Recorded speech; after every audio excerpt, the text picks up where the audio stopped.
銀河連邦司令メトロイドを破壊せよ。地底深く広がる迷路要塞に宇宙征服の野望が渦巻く。行け宇宙戦士サムス。ファミリーコンピュータディスクカードにアクション&迷路ゲームメトロイド。やればやるほどディスクシステム。 Metroid has been one of my favorite series for more than half of my life. Ever since I discovered Samus through the first Super Smash Bros. Game over a decade ago, I've been replaying some of these games yearly, often multiple times a year. There's just something so mysteriously enticing that always brings me back, long after having discovered all their secrets, unlocked all possible endings, and incessantly talked to my friends and family about them for years. The Alien series, which Metroid, especially the earlier 2D games, are heavily inspired by, just happens to be one of my all-time favorite film series, at least the first two films, for unrelated reasons. I didn't get into one through the other, they just share enough themes for me to love them both independently. Well, I suppose that's subjective, since the games objectively wouldn't exist without the first Alien film. Directed by Toru Osawa of Nintendo Research and Development 1, and released on Famicom Disk System on August 6, 1986, the first Metroid game seemed to have elements from only the first movie, Ridley Scott's 1979 horror classic Alien. What if you could fully explore LV-426, the planet from the movie? What if it played like a balanced mix of Super Mario Bros.'s combat and The Legend of Zelda's exploration? What if one of the mini-bosses looked like a xenomorph and was named after Ridley Scott? What if the villain and final boss was named after Mother, the Nostromo supercomputer? What if the Metroids themselves attacked by attaching themselves to your head like a facehugger? What if Samus, who looks like an android, was actually just a woman? That is where the game's name came from after all. A portmanteau of the words Metro, like the underground caves you explore, and android, what she looks like. Samus Aran herself was designed by Hiroji Kiyotake, fan of sports and the creator of Wario. Samus was mistakenly named after Brazilian footballer Edson Arantes de Nascimento, because at the time, Kiyotake thought the man's name was Samus Arantes. Kiyotake wanted the character to look and move more realistically than games like Super Mario Bros. But due to the disk system's limited storage, they were forced to cut a lot of running sprites, including asymmetrical left-facing sprites for Samus, resulting in her arm cannon seemingly swapping between her left and right arm, depending on the direction she's facing. I don't remember where I read this, but even the ability to turn into a ball was created so they didn't have to animate Samus crawling. Speaking of which, that's part of the game's very quick tutorial, if you can even call it that. Players at the time were used to going to the right in their side-scrolling platformers. If you did that in Metroid, you could only explore 3 rooms before you'd reach a narrow tunnel that Samus can't crawl into. You can't even do the sprint and crouch trick from Super Mario Bros., as Samus can neither sprint nor crouch. Getting stuck in the first few minutes of play should tip the player off that there's something they might have missed, and that's probably when they discovered that Metroid is one of those games that actually lets you go left. Backtracking to the place where the game started and going a bit more to the left, you'll see another tunnel, and some platforms to jump onto. But now that you've dropped down, they're too high to jump back on. You'd feel stuck if it wasn't for the obvious power-up item placed on a pedestal. Touching it makes a melodic jingle play, confirming that you got something good.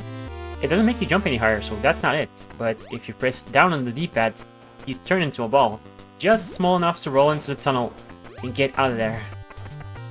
It's now that everything should click in the player's head.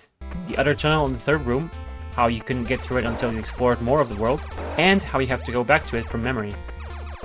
And that's kind of what the core gameplay is. Explore, find a place you can get to, explore somewhere else to find a new ability, then remember the place you can get to and how to get to it. Sounds simple enough, but here's the kicker. You have no map. You have to explore the dangerous, at times labyrinthine underground network of tunnels of planet Zebes, and memorize where everything is. Some rooms look identical to one another, and they're meant to get a new player lost and slow a veteran player down.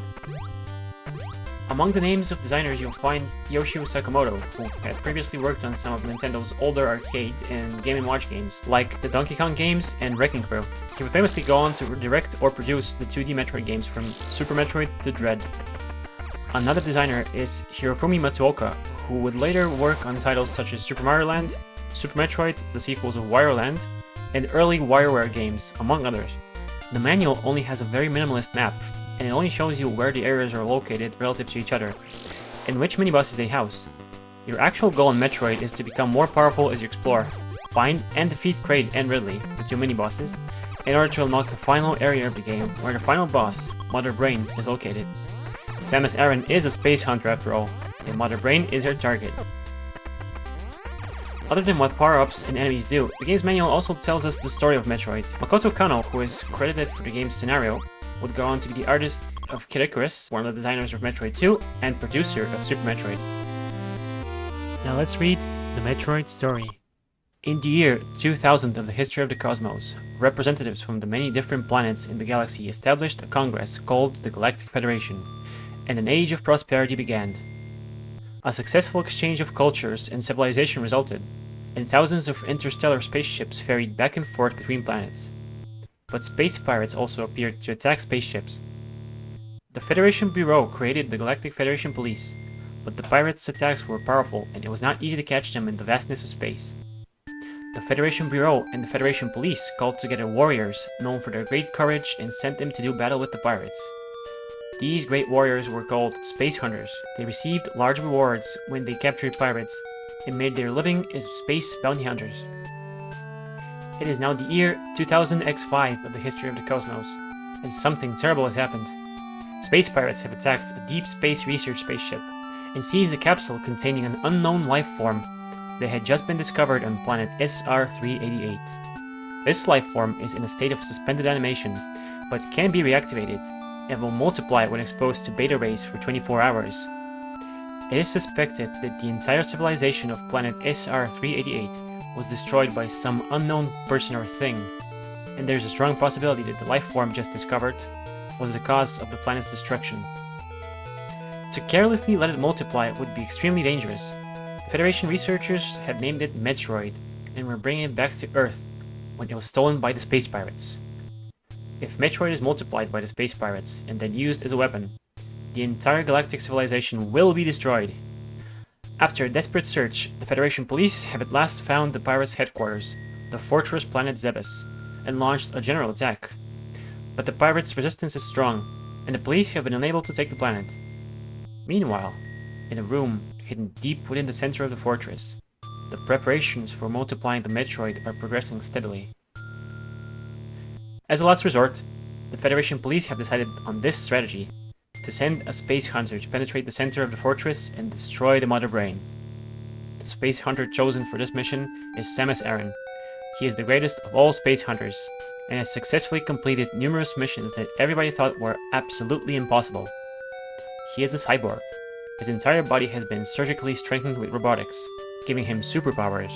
Even the space pirates fear his spacesuit, which can absorb any enemy's power, but his true form is shrouded in mystery.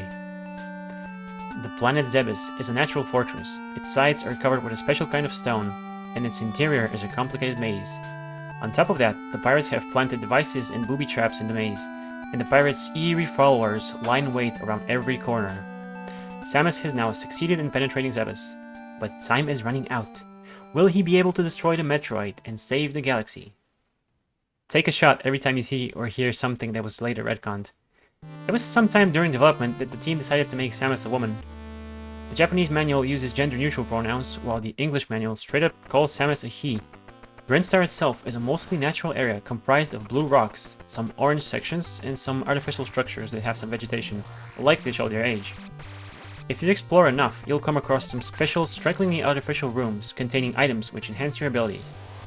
The sharp contrast between natural and artificial is nicely done here. These rooms are highlighted by a creepy ambience and contain a statue of a large bird-like creature holding an item in a sphere that evokes the imagery of an egg. Both were left behind by a mysterious alien civilization that is now gone. What I love about these, other than the atmosphere and the reward, is that they're clearly inspired by the so-called space jockey, the fossilized creature sitting in the cave on LV-426, near the xenomorph eggs. It's in a similar room that you'll find statues of the two mini-bosses, and a pool of acid standing between you and the door to the final area of the game. But in order to get there, you have to find and defeat Kraid and Ridley, who are in their own hidden areas. You can tackle them in any order, but the manual calls Kraid's lair Hideout 1 and Ridley's Hideout 2. Most people, myself included, would suggest fighting Ridley first because both the boss and his area are objectively easier. Brinstar is fairly easy to navigate and has some of the most basic power-ups you'll need to get going on your mission. Other than the Maru Mari, or round ball, the two most important tools for navigation are missiles and bombs. Switching to missile mode changes the green on Samus to blue. Unlike your beam weapon, missiles are a finite resource. Each missile pack gives you 5, and increases your max capacity by 5, whereas bombs are infinite. For a large part of the game, missiles will be used more for unlocking doors than actual fighting. Blue doors can be opened with anything, but a red door must be unlocked by getting blasted by 5 missiles. Once open, it stays that way for good. A single missile is enough to kill every regular non-Metroid enemy in the game. Other than locked doors, the only thing that can't be damaged without missiles is Mother Brain and her life support systems. The bombs are great for hitting enemies that are too low to shoot, like zoomers, but your bombs are so much more. They can destroy blocks on the floor that you can't shoot at, and they can be used to get thrown into the air in ball form if a bomb explodes next to you. The physics feel clunky, but you don't have to chain multiple bomb jumps to complete the game. Bomb jumping gives you invincibility frames, even if the explosion doesn't actually hurt you. There's a glitch where if you roll off a platform as a ball, then unroll while still in the air, you can jump in midair once. Another useful movement option for sure. Brinstar always has a number of energy tanks, each increasing your max capacity by 100 and refilling you completely. There are 8 total energy tanks, some of which are well hidden, but you can only carry a maximum of 6. The other 2 are still helpful in refilling your energy, especially when you consider that every time you respawn, whether it be from dying or just quitting the game, you always start with only 30 energy, similarly to The Legend of Zelda. And while that game had fairy fountains that refill all of Link's hearts, Metroid has no such courtesy. You either have to come to terms with farming for energy drops, which give either 5 or 20, with no visual indicator to differentiate them, or pick up energy as you play, which was probably the intended way. And it's absolutely by design, since the game has enough memory to keep track of how many missiles you currently have, your total missile capacity, and, you know, every single item you have in your planet.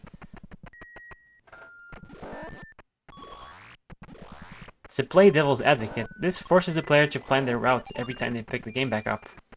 But in all likelihood, it was probably a way to lengthen your playtime. A lot of games did that to mask how short they really were, but many usually resorted to high difficulty. A very useful power-up, hidden deep in Brinstar, is the Varia, a corruption of the word barrier. Like the name implies, it makes you take less damage, 50% less in fact. Oh, and it also makes Samus pink. Switching to missile mode gives her a nice purple coloration. Why does Samus always have to be purple when she's at her strongest? The long beam is one of the easier power-ups you can find, and it makes your beam shots go all the way across the screen until you hit something. If I had to guess, the reason why you start with a short-range default weapon is to make Samus feel incomplete, to help the player realize that this is a game where you can power yourself up. In a lot of shooter games, your starting weapon, if there even are other weapons, is good enough to carry you for a good while. The long beam as a power-up serves both as a tutorial function and a tangible reward for exploration. But what if you wanted something more? Hidden beneath the floor, disguised as yet another acid pit, is the ice beam. Well, it's actually one of 2 identical pits. One leads to a weapon, the other to a merciless time waster of a trap with regenerating blocks. It's so tedious to climb out of, you might just reset. Or use your new ice beam to freeze the flying ripper enemies and use them as platforms to climb out. That is, if you fell down the right pit first. The ice beam, while not increasing your damage, is the ultimate blend of weapon and navigation tool. The initial freezing shot might not damage enemies, but in a lot of cases you just want to avoid them and get a move on. The ice beam is so good, they put 2 of them in the game. Well, okay, you kinda need it for the final area, unless you want to get violated by the Metroid. Hideout 1 features a long vertical central tunnel that acts as a sort of hub. Just like the other vertical tunnels here, it's comprised of aged grey stone, but there's moss growing all over the walls. The horizontal tunnels, which are full of fast-moving enemies and acid pits, are made of blue bricks and appear relatively newer and in better shape, with no vegetation to be found. It's here that the player will most likely find themselves lost the easiest, as a number of these rooms have identical layouts. One of the acid pits outside is just an illusion, which hides one of the 2 ways to reach Kraid. It's a one-way drop if you don't have the ice beam, and if you don't perform some movement tricks, the high jump boots as well. Now, the player may drop their guard, so to speak. After having just found the secret passage, it's natural to go ahead and see where it goes. Unfortunately, it seems to loop back to the main hub of the area. There's still the matter of that one door you can't seem to access unless you finesse yourself just right by bomb jumping. But that's probably not something a new player would think of doing. What if, After you found the secret passage, you had to find another secret just after that. Well, I would take you to a lower floor, this one made of sickly green metallic blocks. Something about that color looks off. It's like your survival instincts are kicking in when you see a brightly colored animal or mushroom. Further ahead, you'll encounter a strange new creature, bigger and much more aggressive than anything you've seen so far. Could this be Kraid? Looking at the manual, it does resemble him, although the color is different. And it died in one hit. That can't be it, right? I feel bad for anyone who fought through tooth and nail to reach this, killed it, and then went all the way back thinking they finally killed one of the two mini-bosses. What a clever trick the developers have pulled here. Worst case scenario, you find and kill Ridley, you go to the boss statue room in Brinstar, and you shoot Ridley's statue, which causes it to sink and construct half of the bridge over the acid pit. But then you shoot Kraid's statue and it doesn't budge. You'd have to start searching all over again and remember where not to go this time. There was also a fake Ridley that the developers liked but ended up cutting from the game. What you're supposed to do is take the third red door on the right in the main tunnel. Simple but not easy, what with all the ceiling side hoppers, respawning bugs and acid pits. After another massive drop that you thankfully don't have to climb because you can just reset the game, is an ominous looking room with teeth and eyes, foreshadowing the Metroid's visage. Kraid is in the very next room, and unless you brought the screw attack, it can be a long and difficult fight. He throws nail projectiles which fly in an arc, and fires belly spikes and two altitudes which fly straight. This wall of projectiles makes him hard to approach and even harder to damage. The fastest but also most dangerous way to kill him, if you don't have the screw attack, is to drop bombs on him while just tanking the damage. If you can kill him before he kills you, well, you win. Of course, this is only possible if you found enough energy tanks. There's even one in the boss room for a quick refill in case things go sour. Another way is to freeze some of his projectiles, easier said than done, and shoot his unshielded body. Killing a mini-boss gives you an additional 75 missiles, and considering you only need missiles for a few red doors, you can come here with fairly little firepower and come out with enough ammo to theoretically kill Mother Brain. Located next to Brinstar is Norfair, an area with plenty of magma. It's made up of smooth purple or green formations which are likely a result of cooled magma. There's also a lot of volcanic rock, metal piping, and the familiar blocks now illuminated by the magma. This area is another example of how well Metroid blends the natural with the artificial in its environments. Norfair has some tougher enemies, but they're worth the risk considering what power-ups can be found. Other than the second ice beam, there's the wave beam. By design, the two beams can't be combined with each other, although you still keep the long beam. You have to choose one, and the wave beam is certainly better at killing. It does more damage, and since it fires waves, your shots can phase through any surface, though they'll still stop when they hit an enemy, a locked door, or Mother Brain's Zebedite. Or, you know, Mother Brain herself. The game presents you with a choice. Would you prefer the balance between navigation and stopping power of the ice beam, or the raw damage and fire and forget nature of the wave beam?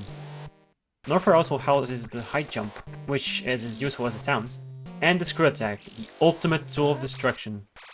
They say the best defense is a good offense, but the screw attacks makes you invulnerable and deal crazy damage while somersault jumping. If by this point the player never bothered to learn the two different ways to jump, this power-up certainly gives them the motivation. Jumping from a standstill gives you precise control and lets you reach higher heights, but you move slower horizontally. Jumping while moving lets you somersault, which, while not quite as high, makes you move faster horizontally, letting you reach farther platforms. When you have the screw attack, you really don't need to fire your weapon again, other than for opening doors, until the final area of the game. Yes, even the mini-bosses take heavy damage from the screw attack. Ridley in particular is very easy to hit because he flies up and down while firing slow-moving fireballs in a zigzag pattern. He's located in Hideout 2, which can be reached through a secret in the floor on what appears to be the lowest section of Norfair. His lair has more lava and metal pipes, crimson constructions with moss, purple metal blocks, green blocks, and what appear to be teeth on some of the ceilings. The enemies may be quick and tough, but having access to the screw attack trivializes combat for the rest of the game. Hideout 2 is fairly easy to navigate, the only hurdle being going around the whole place if you're trying to collect everything.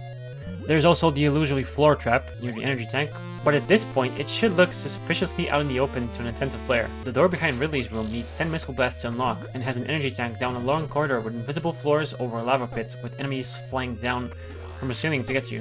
Although exiting will refill Ridley's health, it can serve as a respite and an energy refill during the boss fight. Not that you'll need it, because Ridley, despite looking like a xenomorph, is extremely easy to kill, even if you don't have your best weapons on you. You can freeze his projectiles if you have the ice beam, shoot him from below in the lava pit if you have the wave beam, drop bombs on him, or just screw attack repeatedly. Killing him gives you another 75 missiles, and the way to the final area is now finally open. The entrance to Torion is located at the very top of Brinstar. Something I found amusing is that geographically, the final area is right above your head when you start the game. Torion is entirely artificial. It is a facility where Mother Brain is installed. There are multiple lava pits with Brinkas, very slow and simplistic enemies that constantly respawn from thin air and don't drop anything when defeated. It's best to freeze them if you have to pay attention to them. You did bring the ice beam, right? The main enemies in Torion are the Metroids that were multiplied by the space pirates, and the only way to deal with them is to freeze them.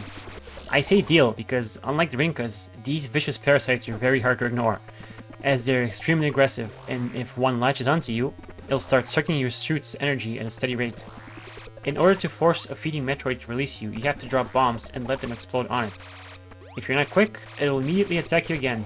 Using bombs like this feels unreliable and clunky at times, but thankfully there's another cheesier way. Just go through a door, and the Metroid will despawn. Easy, if you have enough energy to make it to a door. The tension rises even more if you're against one of those doors that take 10 missiles to unlock. If multiple Metroids get a hold of you, it can be very difficult to check them off. Likely having to freeze one while another is eating you, a frozen Metroid takes 5 missile blasts to kill, and they can drop the most energy and missile pickups of any enemy. What I love about the Metroids, other than the alien inspiration, is that in the manual, they're treated as this extreme threat, such a big deal that the Galactic Federation had to hire the best space hunter. And in terms of gameplay, they're difficult and scary enemies to face, impossible to even harm without a specific weapon and a not insignificant amount of ammunition. Is this what a game journalist would call ludonarrative harmony? At the lowest section of Torion is a room with Brinkas, lava pits, wall-mounted turrets, and what appear to be organic barriers that regrow if damaged. That is Zebetite, Mother Brain's life support, and they can only be destroyed for good by a lot of quick missile shots. This is easier said than done, as you'll be constantly under fire by the indestructible turrets and indefinitely respawning Brinkas. Luckily, Zebetite don't respawn, so it's not a bad idea to go back and farm for some missile drops from Metroids, depending on the player's skill and Samus's number of missiles. At the end of the long room is the leader of the space pirates on Zebes, the organic supercomputer Mother Brain, held inside a glass container with tubes and pipes going directly inside the spiky brain creature. Truly a disturbing sight. Mother Brain doesn't fight directly, well, with being a brain in a jar. The room itself is fighting you, while the brain is its weak spot. It takes a minimum of 33 missiles to kill Mother Brain, assuming you never miss. The 5 Zebetite take 8 missiles, assuming you don't give them the time to regenerate, so that's 40 more missiles. Some of the rooms in Torion have yellow blast shields that take 10 missiles to crack. A single frozen Metroid takes 5 missiles to kill. While you don't have to kill the Metroids, there's a pretty good chance they'll drop 30 units of energy or 15 missiles, so they are the best place to farm for resources. The entire structure of Torion serves to test how many missile packs you've collected, with Doors and Zebetite being the most obvious missile checks. As for the final boss fight, it's best to freeze the 3 Rinkas on screen. Position yourself in a place where you have a shot at Mother Brain, but also are safe from the turrets, and start blasting until the Rinkas have thawed out. Rinse and repeat. After a long and tedious fight, the brain explodes, which triggers a self-destruct countdown. Another lovely homage to Alien. The player must climb the long vertical shafts behind Mother Brain. Without a doubt, the hardest platforming section in the entire series, under the pressure of the alarm and countdown timer reminding you that if you fail to reach the elevator in time, you gotta fight the final boss again. If you make it in time, you get to see the ending. Famously, if you beat the game fast enough, you get to see Samus dematerialize your suit. It must have been a big deal, but it's far before my time. I knew Samus was a woman from Super Smash Bros. Brawl. Of course, the ever-popular Justin Bailey password let you play as Samus wearing the leotard from the second fastest ending. You start in Norfair and have 5 energy tanks, 2 55 missiles, the Varus suit, the high jump boots, the screw attack, and the wave beam. Kraid and Ridley are also defeated, meaning you only need to find the ice beam and you're all set. For context, while the Famicom disk system could normally save your progress to the disk, the Nintendo Entertainment System's cartridges couldn't save normally. In rare cases like The Legend of Zelda and Link's Awakening, cartridges came with a built-in SRAM that allowed for saving, though those were expensive to manufacture. If you weren't one of Nintendo's chosen franchises, you were stuck with a password feature. Some games, like Castlevania 3 Dracula's Curse, only feature a few icons as a password, which don't allow for much variety. In Metroid's case, the password can be made up of any number, letter, both upper and lowercase, question mark, and dash. Naturally, this allowed for an astronomically large variety of possible combinations for passwords. Anybody want to engage Ridley? Some adventure games of the time had different endings depending on how long it took the player to beat the game. Metroid has several, ranging from Samus weeping if you take more than 30 hours to finish, to her appearing in a bikini if you finish the game in under an hour. In a metagaming sense, Metroid is a time attack game. Assuming you've memorized where everything is, how fast can you kill the bosses, get only what power-ups you need to do so, and finish the game? There are a handful of rooms that are completely identical, and there are entire sections of an area with absolutely no power-ups in them, and even rooms with traps. Memorizing how to avoid these time wasters, as I like to call them, is just as important as remembering where the important stuff is. I would criticize this as a negative, but Metroid is a speedrunner game by design, and it would be much different if you took those out. The biggest hurdle in the way of recommending the original Metroid to new players is definitely the whole starting with 30 energy every time you reset. If Zelda had a good solution that incorporated exploration in the very first game, Nintendo R&D 1 definitely could have shown more mercy. Well, I suppose there's always the NAR password. The most difficult Metroid playthrough is the first playthrough.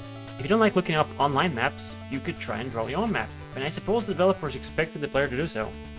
Metroid gets easier and more enjoyable the more times you play it, and luckily it's an extremely replayable game by design. This is by far the most open-ended game in the series. After getting the ball, missiles, and bombs, you're free to get any item in any order you like. The atmosphere is dense for an 8-bit game, and some of the music has become truly iconic. In a market dominated by extra lives and time limits, Metroid followed in Zelda's footsteps in pushing the boundaries of what the medium is capable of.